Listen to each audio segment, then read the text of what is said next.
Hello friends, good morning to all of you. Ananya coaching classes YouTube channel से विद्यार्थियों का स्वागत है। हम लोगों ने बेटा पढ़ा था टेंस, यानी हम लोग पढ़े थे टेंस क्या होता है। तो कई दिन से हम लोग क्लास नहीं ले रहे थे, लगभग एक महीने से। तो आज हम लोग फिर से पढ़ेंगे टेंस होता क्या है। हम लोग पढ़े थे इसमें टेंस प्रेजेंट टेंस क्या आता है, यानी प्रेजेंट एंड डेफिनेट पढ़ाया गया था आपको। फिर पास्ट एंड डेफिनेट, फिर आपको इसमें क्या था बेटा आपका फ्यूचर एंड डेफिनेट आपको पढ़ाया गया था। और आज हम लोग क्या पढ़ेंगे कि प्रेजेंट कॉन्टिन्यूअस टेंस क्या होता है, पास्ट कॉन्टिन्यूअस टेंस क्या होता है और फ्यूचर कॉन्टिन्यूअस टेंस किसे कहा जाता है। तो हम लोगों ने बेटा पढ़ा था तीनों एंड डेफिनेट हम लोगों ने पढ़ लिया था कि प्रेजेंट एंड डेफिनेट टेंस किसे कहा जाता है, पास्ट एंड डेफिनेट टेंस किसे कहा जाता है और फ्यूचर एंड डेफिनेट टेंस किसे कहा जाता है। तो आज हम लोग पढ़ेंगे कि what is the present continuous tense या what is the present imperfect tense. तो चलिए बेटा यहाँ पे हम लोग देखते हैं चौथा टेंस आपका हो जाएगा present continuous CONTINUOUS present continuous. यहाँ पे क्या लिखा बेटा प्रेजेंट कॉन्टिन्यूअस, या तो आप बोल सकते हो इम्परफेक्ट, क्या बोल सकते हो इम्परफेक्ट टेंस। ठीक है, यहाँ देखिए इसका हम दो नाम इसको जानते हैं। चाहे आप बोलिए प्रेजेंट कॉन्टिन्यूअस टेंस, आप क्या बोल सकते हो प्रेजेंट इम्परफेक्ट टेंस का शब्द। इसका हिंदी क्या है भाई आपका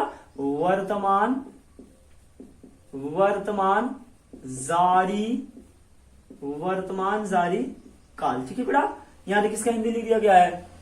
तो चौथा जो आपका टेंस है, चौथा आपका टेंस क्या है, प्रेजेंट कॉन्टिन्यूअस टेंस है और इसको हम क्या बोलते हैं प्रेजेंट इम्परफेक्ट टेंस भी कहते हैं। तो कोई भी आज पूछता है what is the means of present continuous tense या what is the means of present imperfect tense, तो आप बता सकते हो कि वर्तमान जारी काल। यहाँ पे आप क्या लिखेंगे बेटा कि वर्तमान जारी काल होगा। ठीक है, कोई भी आज पूछता है what is the means of present continuous tense या present imperfect tense, you can say that, आप कह सकते हो वर्तमान जारी काल। तो देखो बेटा कॉन्टिन्यूअस का मतलब क्या होता है, कॉन्टिन्यूअस माने क्या होता है जारी। आप कॉन्टिन्यूअस मीन्स क्या होता है जारी होता है और इम्परफेक्ट मीन्स भी क्या होता है जारी होता है। यानी कॉन्टिन्यूअस का मतलब भी जारी होता है और इम्परफेक्ट मीन्स भी क्या होता है जारी होता है। और आपको पता है प्रेजेंट मीन्स होता है वर्तमान और टेंस मीन्स क्या होता है काल होता है। तो कोई भी आज पूछता है what is the means of present, यानी प्रेजेंट कॉन्टिन्यूअस टेंस या प्रेजेंट इम्परफेक्ट टेंस, तो आप कह सकते हो कि वर्तमान जारी काल। ठीक है, अब यहाँ देखिए,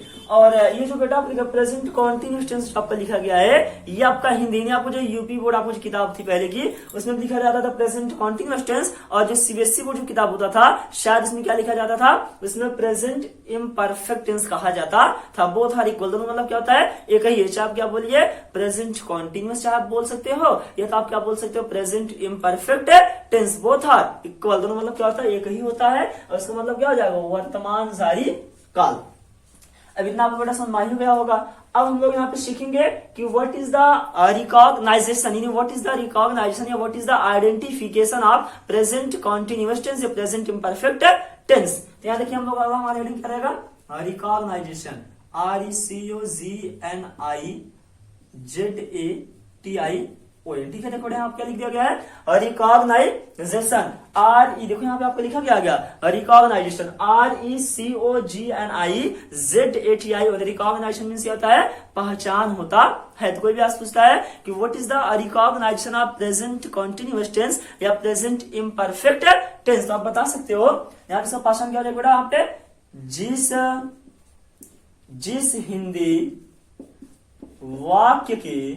जिस हिंदी वाक्य के क्रिया के अंत में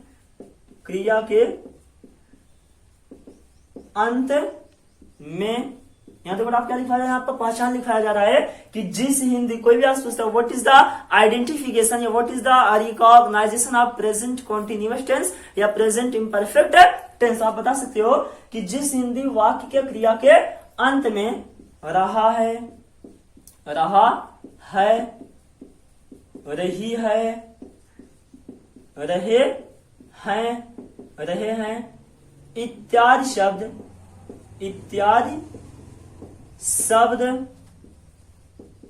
आए तो उसे प्रेजेंट कॉन्टिन्यूअस टेंस कहते हैं। देखिए बेटा आप यहाँ पहचान क्या लिखा गया है, कोई भी आज पूछता है व्हाट इज द आइडेंटिफिकेशन या what is the recognisation of present continuous tense. जैसे हर चीज का अपना क्या होता है, पहचान होता है। अभी आपसे कोई पूछ ले बेटा आपका पहचान, तो आप क्या बताते हो, अपने माता नाम, सॉरी अपने पापा का नाम बताते हो, दादाजी नाम बताते हो, गांव का नाम बताते हो, इससे आपका पहचान होता है ना। तो इससे जो आपका ये प्रेजेंट जो आपका टेंस होता है, इन सब चीजों की क्या होता है, अपना एक पहचान होता है। पहचान इसलिए बनाया जाता है ताकि हमको इसको करने में क्या हो, आसानी हो। ठीक है, यहाँ लिखा गया जिस हिंदी वाक्य के क्रिया के अंत में रहा है, रही है, रहे हैं इत्यादि शब्द आए तो उसे हम क्या बोलते हैं, उसे हम प्रेजेंट कॉन्टिन्यूअस टेंस या प्रेजेंट इम्परफेक्ट टेंस कहते हैं। फिर से एक बात देख लीजिए बेटा, यहाँ पे आपका लिखा गया था रिकॉग्नाइजेशन। कोई भी आज पूछता है what is the recognisation of present continuous tense या प्रेजेंट इम्परफेक्ट टेंस। आप बताइए कि जिस हिंदी वाक्य के क्रिया के अंत में क्या आ जाए, रहा है, रही है और क्या आ जाए बेटा यहाँ पे आपका रहे, यानी जिस हिंदी वाक्य के क्रिया के अंत में रहा है, रही है, रहे हैं इत्यादि शब्द आ जाए तो उसे हम क्या बोलते हैं, उसे हम प्रेजेंट कॉन्टिन्यूअस टेंस या उसे हम प्रेजेंट इम्परफेक्ट टेंस कहते हैं। ये रहा बेटा इसका पहचान है। ठीक है, मुझे उम्मीद है सारे बच्चों को समझ में आ रहा होगा। अब यहाँ बेटा हम बात करेंगे इसकी हेल्प, यहाँ पे हम क्या बात करेंगे, इसके सहायक क्रिया का। ठीक है, देखिए यहाँ पर अब आपका लिखा जाए, अगला आपका पॉइंट जो होगा इसमें हेल्पिंग वर्ब होगा। देखिए हेल्पिंग वर्ब, ठीक है ना। यहाँ देखो आप क्या लिख दिया गया है, helping verb. Helping verb means क्या होता है, सहायक क्रिया। लेकिन आपको बताया गया हेल्पिंग वर्ब कितने शब्दों से मिलकर बना है, 2 शब्द। पहला आपको होता है हेल्पिंग और दूसरे इसमें आपका हो जाएगा वर्ब होगा। तो हेल्पिंग का मतलब होता है सहायक और वर्ब मीन्स क्या होता है, क्रिया। अर्थात जिस काम को करने के लिए जिस चीज की आवश्यकता पड़े उसी को हम क्या बोलते हैं, सहायक क्रिया। यू शुड हैव टू आपको बताया गया है, आपको पता होना चाहिए। आप जो 2-3 टेंस आप पिछले कक्षा में पढ़े उसमें आपको अच्छे से बताया गया था कि हेल्पिंग वर्ब होता क्या है, उसका पहचान, उसका परिभाषा क्या होता है। तो मैंने आपको फिर बता दिया कि हेल्पिंग वर्ब आपको जो होता है 2 शब्दों से मिलकर बना होता है। पहला आपको होता है बेटा हेल्पिंग, दूसरे इसमें आप क्या हो जाएगा, वर्ब होगा। तो हेल्पिंग का मतलब होता है सहायक और वर्ब मीन्स क्या होता है, क्रिया। अर्थात जिस काम को करने के लिए जिस चीज की आवश्यकता पड़े उसी को हम क्या बोलते हैं, सहायक क्रिया। जैसे हम कहते हैं अब आप लिखते हो, अब आपको लिखने के लिए क्या चाहिए, कलम चाहिए। अब किस पे लिखा जाए, कॉपी। आपको क्या चाहिए लिखने के लिए, कॉपी चाहिए। आपको क्या हुआ, सहायक क्रिया नहीं हुआ। तो जिस काम को करने के लिए, या आप ये भी कर सकते हो, जब कोई आदमी बुढ़ा होते हैं, जब कोई आदमी वृद्धावस्था में पहुंचता है तो उसको चलने के लिए क्या चाहिए, उसको लाठी चाहिए ना। तो क्या उसका सहारा, उससे चलने का सहारा बना कि नहीं बना ना। वही होता परिभाषा कि जिस काम को करने के लिए जिन जिन चीजों की आवश्यकता पड़े या आवश्यकता लेनी पड़े उसको हम क्या बोलते हैं, सहायक क्रिया। जैसे हम क्या बोलेंगे, हेल्पिंग वर्ब। तो यहाँ पे लिखा गया आपका हेल्पिंग वर्ब। हेल्पिंग माने क्या होता है बेटा, आपका सहायक क्रिया। अच्छा यहाँ पे हम हिंदी लिख रहे हैं, क्या होता है, सहायक। हेल्पिंग वर्ब माने क्या होता है, सहायक क्रिया। देखिए हो गया यहाँ पे आपका सहायक क्रिया। ठीक है, तो कोई भी आज पूछता है what is the means of helping verb, आप बताइए हेल्पर मीन्स क्या होता है, सहायक क्रिया होता है। यहाँ मैंने लिख दिया हेल्पर मीन्स क्या होता है, सहायक क्रिया। अब देखिए, अब अगर आपसे ये पूछा जाए कि how many types of the helping verb in a present continuous tense या प्रेजेंट इम्परफेक्ट टेंस, तो आपसे ये पूछा जाए प्रेजेंट कॉन्टिन्यूअस टेंस में या प्रेजेंट इम्परफेक्ट टेंस में कितनी प्रकार की सहायक क्रियाएं होती हैं, तो आप क्या बताओगे, 3। There are 3 types of the helping verb in present continuous tense या प्रेजेंट इम्परफेक्ट टेंस। पहले इसमें आप क्या हो जाएगा, पहला आपको होगा इज होगा, सेकंड आपका एम हो जाएगा, चौथा क्या हो जाएगा, आर। तो कोई भी आज पूछता है what is the helping verb of present continuous tense या what is the helping verb of present imperfect tense, तो आप बता सकते हो बेटा कि पहले इसमें आप क्या हो जाएगा, इज होगा, दूसरे से आप क्या हो जाएगा, एम होगा और चौथे से आपका तीसरा क्या हो जाएगा, आर। यानी पहला आपका इसमें क्या हुआ, इज हुआ, दूसरा एम, तीसरा क्या हुआ, आर।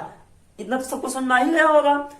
फिर से एक बार आप समझ लीजिए, कोई भी आप पूछता है कि प्रेजेंट कॉन्टिन्यूअस टेंस या प्रेजेंट इम्परफेक्ट टेंस में कितनी सहायक क्रियाएं होती हैं, तो यू कैन से दैट, आप कह सकते हो there are 3 types of helping verb in present continuous tense. First is the is, second is the am and third is the are. ये आपका हुआ कितने प्रकार का क्रिया होता है। अब बात यहाँ पे आती है कि what is the difference between is am are, यानी इज एम आर में क्या अंतर होता है, या इज एम आर का यूज कहाँ होता है, या what is the difference between is am are, या where is the use of is am are. तो यहाँ पे हम समझते हैं भाई, देखो इसका यूज हो कहाँ हो जाएगा, फॉर सिंगुलर। कहाँ होता है, फॉर सिंगुलर। फॉर सिंगुलर माने क्या होता है, एक वचन। ध्यान समझना बेटा, यहाँ पे एक वचन के लिए। अब कोई भी आज पूछता है इसका प्रयोग कहाँ होता है, एक वचन, आपको पता है एक वचन क्या होता है, जिस व्यक्ति या वस्तु से एक ही व्यक्ति या वस्तु का बोध होता है उसमें क्या बोलते हैं, एक वचन कहते हैं। तो अब यहाँ पे होगा इज का यूज, कोई भी पूछता है where is the use of is, आप बताइए इज का जो यूज होगा, is uses for a singular number यानी सिंगल सब्जेक्ट, यानी इसका जो प्रयोग होता है एक वचन कर्ता के लिए प्रयोग किया जाता है। इसमें आप दूसरा जो हो जाएगा, इसमें आपका एम, एम किसका हो जाएगा, am uses for I, am किसका होता है फॉर आई, यानी किसके लिए हो जाएगा, मैं के लिए, किसके लिए होगा, मैं के लिए। कोई भी आज पूछता है कि where is the use of am, यानी एम का यूज कहाँ पे किया जाता है, तो आप बताइए एम का जो यूज होगा सिर्फ मैं के लिए होता है। यानी जो ये आपका एम है बेटा, देखिए ध्यान से, ये जो आपका एम जो आपका हेल्पिंग वर्ब है, ये सिर्फ पैदा किसके लिए हुआ है, आई के लिए, ये सिर्फ प्यार किससे करता है, आई से। यानी एम जो है, एम आप जब भी देखोगे हमेशा एम के साथ कौन सा सब्जेक्ट लगा रहता है, आई लगा रहा था और कोई नहीं। और आई जो होता है, आई साथ तो हैव भी होता है, डू भी होता है, और उसके बाद आपका हैड भी होता है, विल हैव होता है, शैल हैव होता है, विल भी होता है, शैल होता है, सब कुछ होता है। लेकिन एम आपका इकलौता है ऐसा सहायक क्रिया है जो सिर्फ किसको चाहता है, आई के लिए, आई को चाहता है, ठीक है। यानी एम अगर पैदा हुआ है या एम अगर यहाँ पे आया है, इसका विकास हुआ बस किसके लिए हुआ है, आई के लिए। तो जब भी आप एम को देखोगे हमेशा एम के साथ किसका यूज होता है, आई की यूज होता है। यहाँ मैंने लिख दिया बेटा आपका एम, अगर कोई भी पूछता है where is the use of am, यानी एम का यूज कहाँ पे किया जाता है, तो आप बताइए एम जो यूज होगा किसके लिए होता है, फॉर आई, यानी मैं के लिए किसका यूज होता है, आई के लिए किया जाता है। ऐसा तीसरा क्या हो जाएगा, आर। अगर आपसे ये पूछा जाए where is the use of are, यानी आर का यूज कहाँ किया जाता है, तो आप बताइए कि ये कहाँ होता है, फॉर प्लूरल, किसके लिए होता है आपका, प्लूरल, यानी क्या हो जाए इसका, बहुवचन के लिए, किसके लिए भाई आपका, बहुवचन के लिए, ठीक है ना।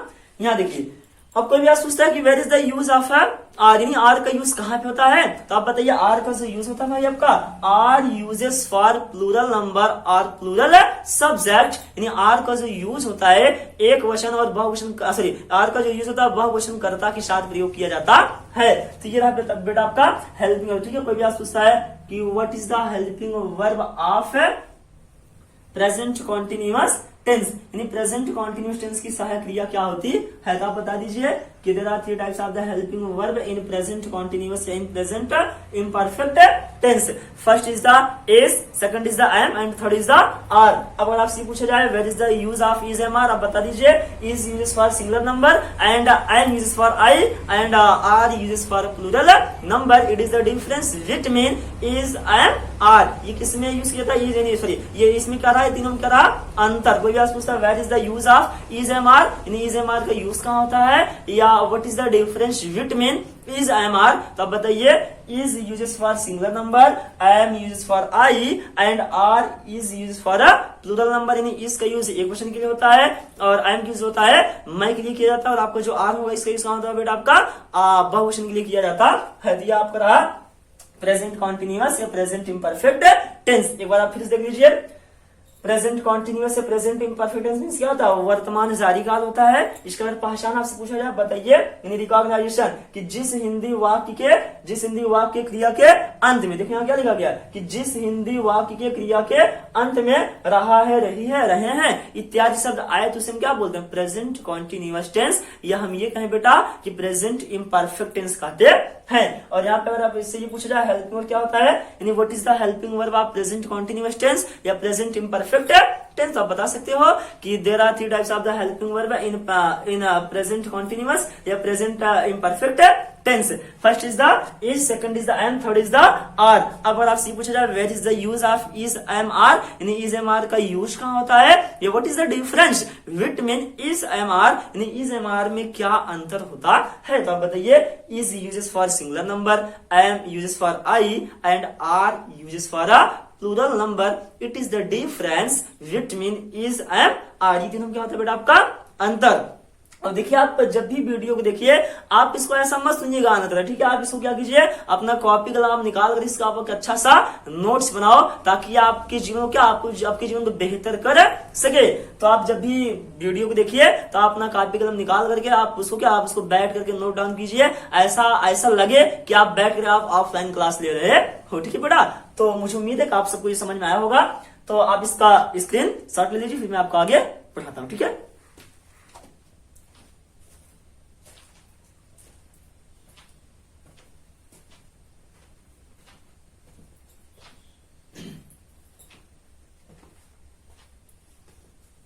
चलिए बेटा, सब लोगों ने ले लिया होगा इसका स्क्रीनशॉट। अब हम लोग पढ़ेंगे इसका स्ट्रक्चर क्या होता है, ठीक है। अब अभी तक हमने क्या सीखा कि प्रेजेंट कॉन्टिन्यूअस टेंस का पहचान क्या होता है, और जो है कि इसका हेल्पिंग वर्ब क्या होता है। और हम लोग क्या पढ़ेंगे कि what is the structure of present continuous tense, यानी प्रेजेंट कॉन्टिन्यूअस टेंस का स्ट्रक्चर या उसका संरचना क्या होता है। तो देखो बेटा, यहाँ पे हम लिखेंगे पहला, आपका अगला हेडिंग क्या हो जाएगा, स्ट्रक्चर, STRUCTURE, ठीक है बेटा। यहाँ पे आप क्या लिख दिया गया है, स्ट्रक्चर। देखिए आप ध्यान से, अब यहाँ पे आप क्या लिखा गया है, स्ट्रक्चर मीन्स क्या होता है, संरचना।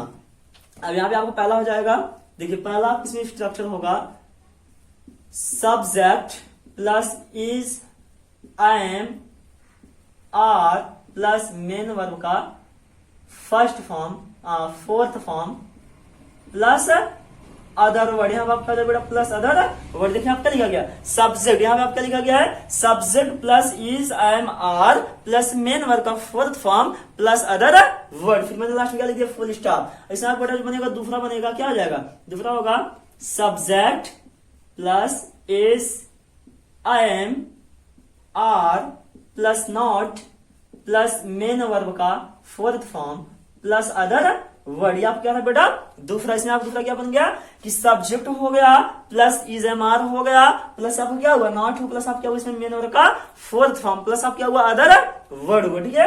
अब यहां देखिए आपका तीसरा इसमें क्या हो जाएगा, तीसरा होगा बेटा इसमें आपका is, am, are plus subject plus main verb का fourth form plus other word. ये आप क्या था बेटा, तीसरा होगा। इसमें लास्ट में क्या लगता है, क्वेश्चन मार्क, यानी इज हुआ, एम हुआ, आर हुआ प्लस सब्जेक्ट हुआ प्लस क्या हुआ आपका, ME4 हुआ प्लस आप क्या हो जाएगा इसमें अदर वर्ड हो गया, ठीक है।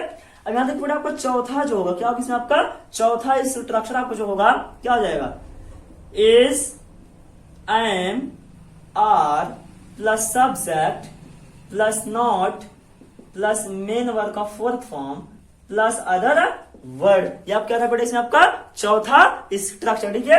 अब यहां देखो बेटा आपका पांचवा इसमें आपको जो होगा भाई क्या हो जाएगा, क्वेश्चन वर्ड। इसमें आप क्या हो जाएगा, क्वेश्चन वर्ड हुआ, और फिर इसमें आप प्लस क्या हो जाएगा, question word plus plus is, am, are plus subject plus क्या हो जाएगा इसमें आपका, प्लस जो आपको होगा भाई इसमें subject plus ME4 plus other word. ये आप क्या था बेटा, ये आपका जो था पांचवा स्ट्रक्चर है कि question word plus is, am, are plus subject plus ME4 plus other word, और लास्ट में क्या लगा दिया यहाँ पे, क्वेश्चन मार्क्स लगा दिया, ठीक है बेटा। अब यहाँ देखिए आपका छठवां जो होगा क्या हो जाएगा, question word plus is, am, are plus subject plus not plus ME4 plus other word. ये आप क्या होगा बेटा यहाँ पे आपका छठवां, ध्यान समझना। यहाँ पे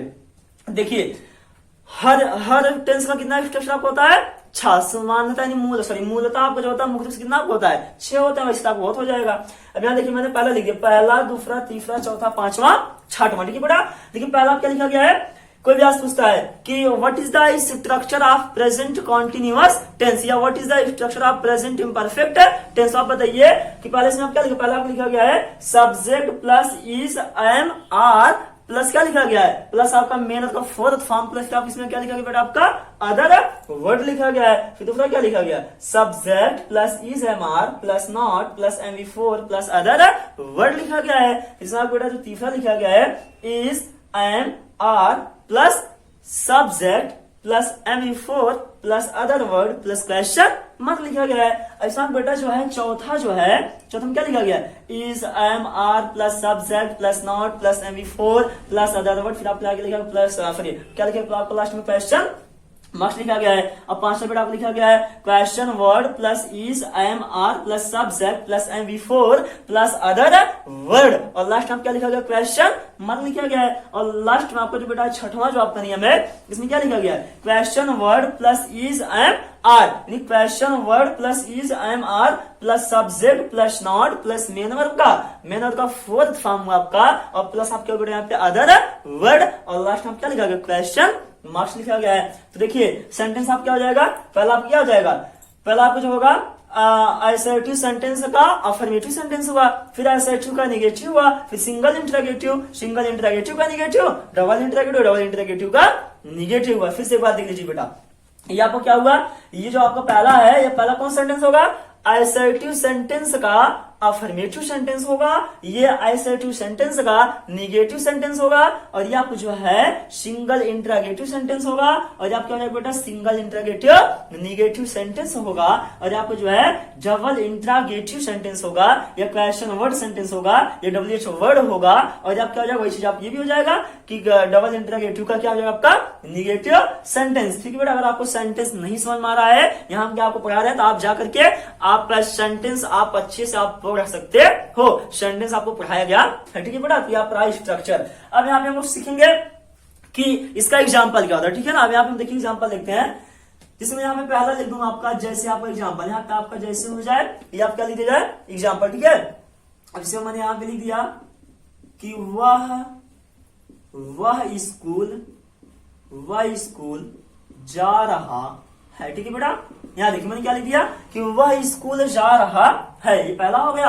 अब मैंने यहाँ पे दूसरा लिख दिया कि वह स्कूल नहीं जा रहा है, वह स्कूल नहीं जा रहा है। ठीक है भाई, यहाँ तक मैंने दूसरा क्या लिख दिया कि वह स्कूल नहीं जा रहा है। ठीक है, अब देखिए मैंने यहाँ पे तीसरा लिख दिया कि क्या वह स्कूल जा रहा है, क्या वह स्कूल जा रहा है। अब मैं यहाँ पे चौथा अगर लिख दूं, चौथा क्या हो जाएगा कि क्या वह स्कूल नहीं जा रहा है, क्या वह स्कूल नहीं जा रहा है। अब मैं बेटा यहाँ पे लिख दूं आपको पांचवा, कौन सा लिख दूं आपको पांचवा आपको जाएगा कि वह, पांचवा इसमें आप क्या हो जाएगा, पांचवा आपको होगा वह स्कूल क्यों नहीं सॉरी क्यों जा रहा है, क्यों जा रहा है। ठीक है, अब देखिए आपका लास्ट में आप क्या हो जाएगा, छठवां आपको हो जाएगा कि वह स्कूल क्यों नहीं जा रहा है, क्यों नहीं जा रहा है। या तो आपको लिख दिया गया है कि वह स्कूल क्यों नहीं जा रहा है। हमने आपको 6 स्ट्रक्चर लिखाया, कितना स्ट्रक्चर लिखा भाई आपको 6। ठीक है, और यहाँ पे आपका जो एग्जाम्पल आप कितना रहा 6 ही रहा। तो पहला क्या लिखा गया कि वह स्कूल, देखो लिखा क्या गया वह स्कूल जा रहा है, इसमें पहले क्या लिखा बेटा कि वह स्कूल जा रहा है, और दूसरा वह स्कूल नहीं जा रहा है, तीसरा क्या वह स्कूल जा रहा है, चौथा क्या वह स्कूल नहीं जा रहा है, पांचवा वह स्कूल क्यों जा रहा है, और छठवां वह स्कूल क्यों नहीं जा रहा है। तो ये आपका रहा 6 एग्जाम्पल, मैंने आपको बताया 6 स्ट्रक्चर आपका होगा, और 6 आपका क्या हो जाएगा एग्जाम्पल होगा। तो देखो बेटा, पहला नियम, पहला एग्जाम्पल यानी पहला आपको जो ये आपका अनुवाद है पहले के अनुसार बन जाएगा, दूसरा दूसरे से बनेगा, तीसरा तीसरे से, चौथा चौथे से, और पांचवा पांचवें से, और जो आपको बेटा है छठवां किससे बन जाएगा, छठवें से बन जाएगा। ठीक है, अब यहाँ देखिए इससे आपको लिख दिया गया है कि पहला वह स्कूल जा रहा है। ठीक है, देखिए किसी भी सेंटेंस का अगर आप अनुवाद करना चाहते हो तो सबसे पहले उसमें आपको क्या पता करना होगा कि ये मेरा कौन सा टेंस है। ठीक है, अब आप पता करिए कि जिसमें आप कौन सा टेंस है। तो यहाँ पे लिखा क्या गया कि वह स्कूल जा रहा है, यानी वह स्कूल जा रहा है। अब इसमें आपको ये पता करना है कि मेरा जो टेंस है कौन सा टेंस है, वह स्कूल जा रहा है, कौन टेंस हुआ। आपको अभी पाठशाला में बताया गया था कि जिस हिंदी वाक्य के क्रिया के अंत में रहा है, रही है या रहे हैं इत्यादि शब्द आ जाए तो उसे क्या बोलते हैं, प्रेजेंट कॉन्टिन्यूअस टेंस कहते है। अब बताओ बेटा यहाँ पे क्या लिखा गया, वह स्कूल जा रहा है। देखो यहाँ पे आपका आया नहीं अंत में, देखो रहा है, देखो समझ आया, देखो रहा है, रहा है, देखो समझ आया ना। तो रहा है यहाँ पर भी आया है, यहाँ भी आया है, यहाँ पर रहा है, यहाँ रहा है, रहा है, रहा है। तो समझ आपको क्या है, रहा है आया है। तो आपको कौन सा टेंस आपका हो जाएगा, प्रेजेंट कॉन्टिन्यूअस टेंस या प्रेजेंट इम्परफेक्ट टेंस आपका हो जाएगा। अब दूसरा आप ये पता कीजिए कि मेरा कौन सा सेंटेंस है। अब सेंटेंस में बेटा आप क्या है, ये आपका अफर्मेटिव है या असर्टिव सेंटेंस का अफर्मेटिव सेंटेंस आपका है। अब फिर आप इसमें पता कीजिए, तीसरा चीज आपको ये पता करना होगा कि इस वाक्य में मेरा सब्जेक्ट कहाँ है। अब आपको इसमें थर्ड आपको क्या पता करना होगा कि what is the subject, and you should have to find out what is the subject of that sentence. आपको ये पता करना होगा कि सेंटेंस का जो है आपका सब्जेक्ट कौन है या कहाँ पे छिपा हुआ है। तो बेटा आपको बताया गया था कि कौन लगाओ तो कर्ता पाओ, क्या लगाओ तो क्रिया पाओ, ठीक है। किसी भी सेंटेंस का अनुवाद करने से पहले इसमें आपको तीन चीज देखना होगा। पहला कि मेरा कौन सा टेंस है, और दूसरा आपको ये पता करना होगा मेरा कौन सा सेंटेंस है, और तीसरा आपको इसमें ये पता करना होगा कि where is the subject, and you should have to find out what is the subject of that sentence of this sentence. आपको ये पता करना होगा कि सेंटेंस का मेरा सब्जेक्ट या कर्ता कहाँ पे है।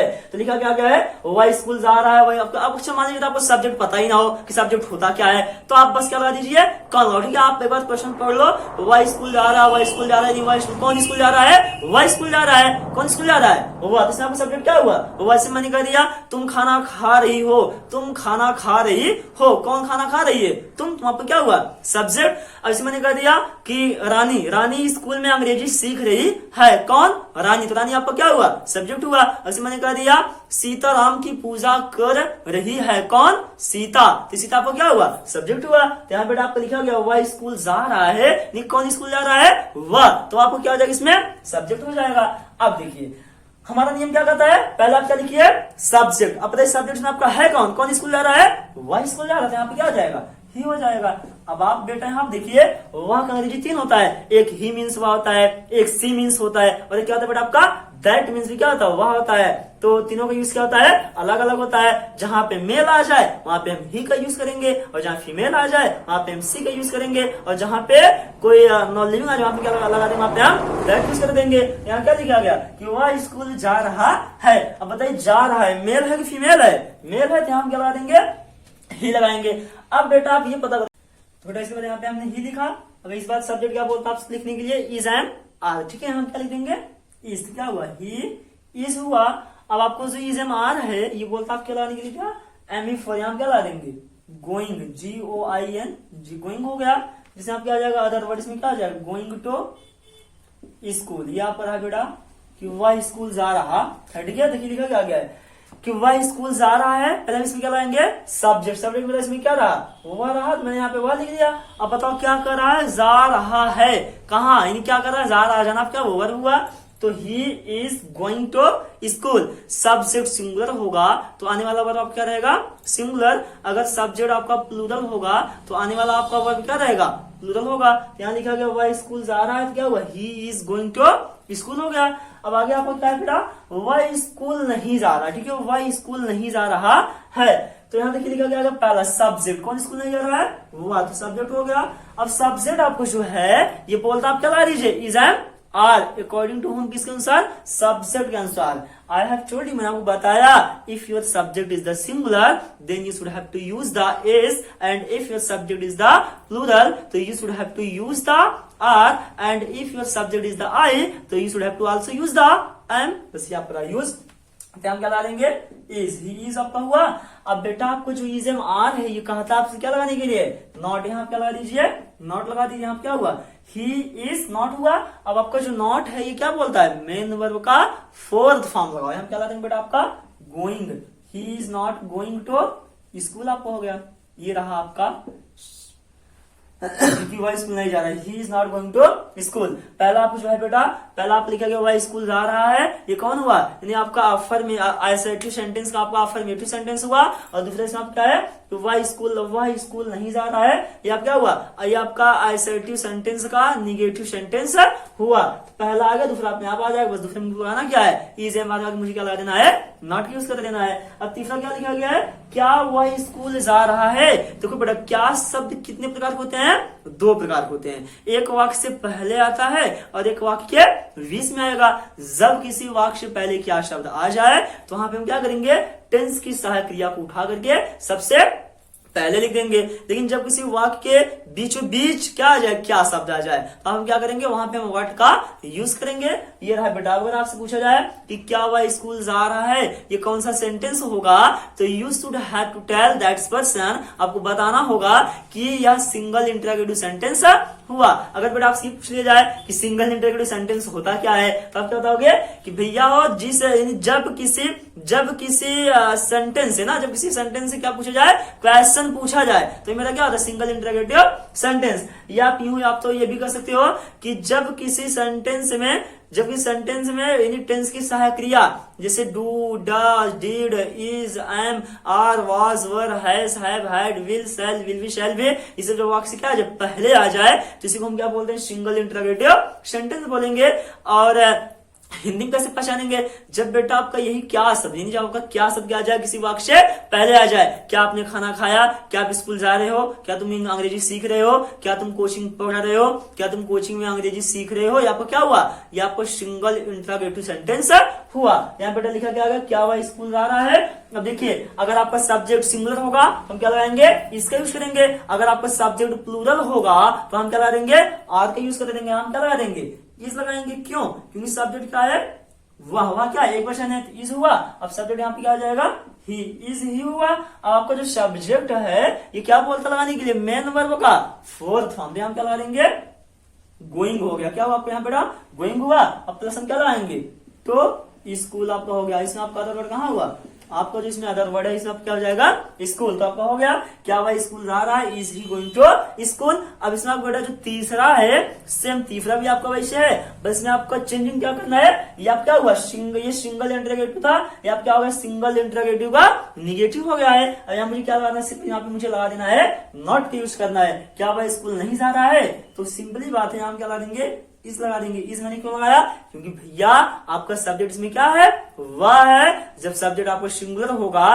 तो आने वाला वर्ब भी क्या रहेगा, सिंगुलर। जब सब्जेक्ट आपका प्लूरल होगा तो आने वाला वर्ब आपका क्या रहेगा, प्लूरल। लेकिन जब सब्जेक्ट आपका मैं आ जाए तो हम क्या लगा देंगे, एम यूज करेंगे। तो हो गया इस, अब सब्जेक्ट क्या आ जाएगा, ही।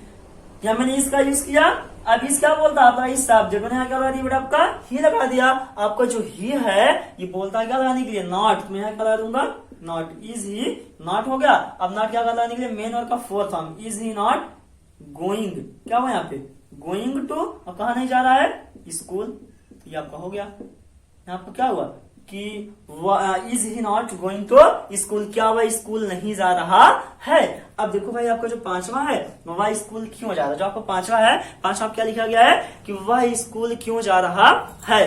देखो, जब किसी वाक्य के बीच में कब, क्यों, कहाँ, कैसे, कितना, किसे, किसको आ जाए तो उसके लिए हम कहा लेते हैं सबसे पहले। और जब आपको बेटा सेंटेंस कौन सा होता है, ये आपकी डबल इंटरोगेटिव सेंटेंस होता है। जिस वाक्य में आपको बेटा कब, क्यों, कहां, कैसे, कितना, किसे, किसको दिख जाए उसी को हम क्या बोलते हैं, उसी को बोलते हैं डबल इंटरोगेटिव सेंटेंस बोलेंगे। अगर देखो वह स्कूल क्यों जा रहा है, इसी को बोलते हैं WH वर्ड भी बोलते हैं, इंटरोगेटिव सेंटेंस भी बोलते हैं ना, या इसको क्या बोलते हैं, डबल इंटरोगेटिव सेंटेंस भी बोलते हैं। अब देखो लिखा गया, वह स्कूल क्यों जा रहा है, तो इसमें आपको क्वेश्चन कहाँ आया है, क्यों आया है। देखो बेटा, जब आपका कहीं पे कब, क्यों, कहां दिख जाए, आप कुछ मत करिए, आप क्या कीजिए, उसी वाक्य उठा क्या कीजिए, सबसे पहले लिख दीजिए। अब जैसे मान लीजिए आप यहाँ शादी वादी प्रगति है, अब वहां पर आप यहाँ जो सबसे अच्छा व्यक्ति होगा उसको सबसे आगे बैठाया जाएगा ना, फिर उसके बाद जो उससे थोड़ा और पद में जो और नीचे होगा उसको उसके बाद बैठाया जाएगा, फिर उसके बाद ऐसे बैठाया जाता है। तो ऐसे इसमें कितने लोग हैं, 1 2 3 4 5 6 लोग हैं। इसमें सबसे ऊंचा पद किसका है,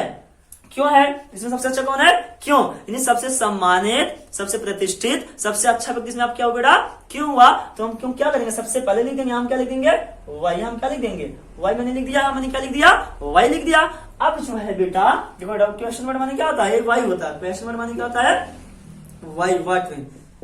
अब ये आपको जो बोलता रहने के लिए आपका ये इज एम आर। अब पता है मैं इज एम आर क्यों लगाऊंगा, क्योंकि यहाँ पे क्या है प्रेजेंट कॉन्टिन्यूअस टेंस, यहाँ क्या लगा देंगे इज लगाएंगे। क्यों लगाएंगे, क्योंकि सब्जेक्ट क्या है वह एक वचन, subject is the singular number, so that's why I will use the S with he. यहाँ क्या वाई इज, अब क्या हो जाएगा यहाँ सब्जेक्ट आपका क्या होगा ही, वाई इज ही। अब फिर क्या होगा, क्या कर रहा है बेटा जा रहा है, यहाँ पे जाना क्या हुआ फोर्थ फॉर्म हुआ गोइंग हुआ, वर्ब हो गया गोइंग। अब कहाँ जा रहा है गोइंग टू, गोइंग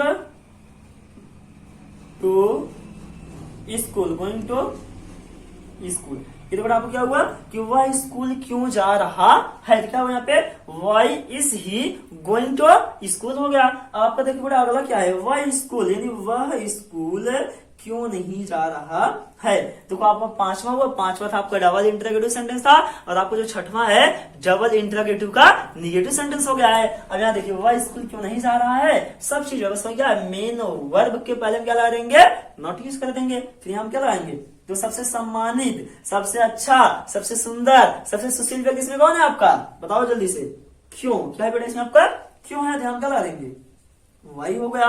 अब वही हुआ, अब क्या लगाएंगे बताओ इज लगाएंगे, आई एम लगाएंगे, और हम क्या लगा देंगे इज लगा देंगे, क्या लगा देंगे वाई इज। अब सब्जेक्ट क्या हो जाएगा ही, वाई इज ही, फिर इसमें आपको क्या आ जाएगा नॉट हो जाएगा। अब आपको जो नॉट है, नॉट क्या लगाने के लिए मेन वर्ब का फोर्थ फॉर्म, जैसे फोर्थ फॉर्म है क्या गोइंग। बेटा आपको पता होगा फोर्थ फॉर्म कैसे बनता है, मेन वर्ब के फर्स्ट फॉर्म में आप क्या लगा दीजिए आईएनजी आप ऐड कर दीजिए, उससे जो नया शब्द बनेगा उसको हम क्या बोलते हैं वी फोर बोलते हैं। तो why is he not going, going ऐसा आप क्या लिखा इसमें क्या हो जाएगा to school, why is he not going to school. तो ये आपका बेटा आपका सेंटेंस। अब देखिए पहला आप क्या रहा, पहला सेंटेंस क्या रहा अफर्मेटिव का, आइसोलेटिव सेंटेंस का अफर्मेटिव, फिर आइसोलेटिव का निगेटिव, फिर आपको क्या रहा सिंगल इंटरोगेटिव सेंटेंस, आप क्या रहा सिंगल इंटरोगेटिव का निगेटिव, डबल इंटरोगेटिव आप क्या रहा निगेटिव। देख लीजिए वह स्कूल जा रहा है, he is going to school, वह स्कूल नहीं जा रहा है, he is not going to school, क्या वह स्कूल जा रहा है, is he going to school, वह स्कूल क्या वह स्कूल नहीं जा रहा है, is he not going to school, वह स्कूल क्यों जा रहा है, why is he going to school, वह स्कूल क्यों नहीं जा रहा, why is he not going to school हो गया। अगर बेटा यहाँ पे अगर आप होता जैसे वह आ जाए, किसी बालक बालिका का नाम आ जाए, राम आ जाए, श्याम आ जाए, राधा आ जाए, रानी आ जाए, सीता आ जाए, गीता आ जाए ना, श्याम आ जाए, मोहन आ जाए, सोहन, हम क्या लगाएंगे हमेशा इस लगाएंगे। और ये वहां का क्या होता है तुम आ जाए, तुम सब आ जाए, तुम लोग आ जाए, हम आ जाए, हम सब आ जाए, हम लोग आ जाए ना, वे आ जाए, ये सब आ जाए, वे सब आ जाए, वे लोग आ जाए, लड़के लड़कियां आ जाए, हम क्या लगाएंगे बेटा आर लगाएंगे। और इन्हीं सबको छोड़ बाकी वहां क्या आ जाए जब मैं आएगा, जब क्या आ जाएगा आपका मैं, तो हम फिर आई सब क्या लगा देंगे आई एम यूज कर देंगे। जैसे यहाँ हो जाए मैं स्कूल जा रहा हूँ, I am going to school, मैं स्कूल नहीं जा रहा हूँ, I am not going to school, क्या मैं स्कूल जा रहा हूँ, am I going to school, मैं स्कूल क्या मैं स्कूल नहीं जा रहा हूँ, am I not going to school, मैं स्कूल क्यों जा रहा हूँ, why am I going to school, और मैं स्कूल क्यों नहीं जा रहा हूँ, why am I not going to school. अगर ये बेटा आपको बताइए तुम स्कूल जा रहे हो, क्या होता you are going to school, तुम स्कूल नहीं जा रहे हो, you aren't going to school, क्या तुम स्कूल जा रहे हो, are you going to school, क्या तुम स्कूल नहीं जा रहे हो, are you not going to school, क्या तुम स्कूल क्यों जा रहे हो, why are you going to school, तुम स्कूल क्यों नहीं जा रहे हो, why aren't you going to school, Y are you not going to school. तो ये रहा बेटा आपका प्रेजेंट कॉन्टिन्यूअस टेंस या प्रेजेंट इम्परफेक्ट टेंस। मुझे उम्मीद है कि सारे बच्चों को अच्छे समझ में आया होगा। तो आप इसका स्क्रीनशॉट ले लीजिए, मैं आपको बताता हूँ।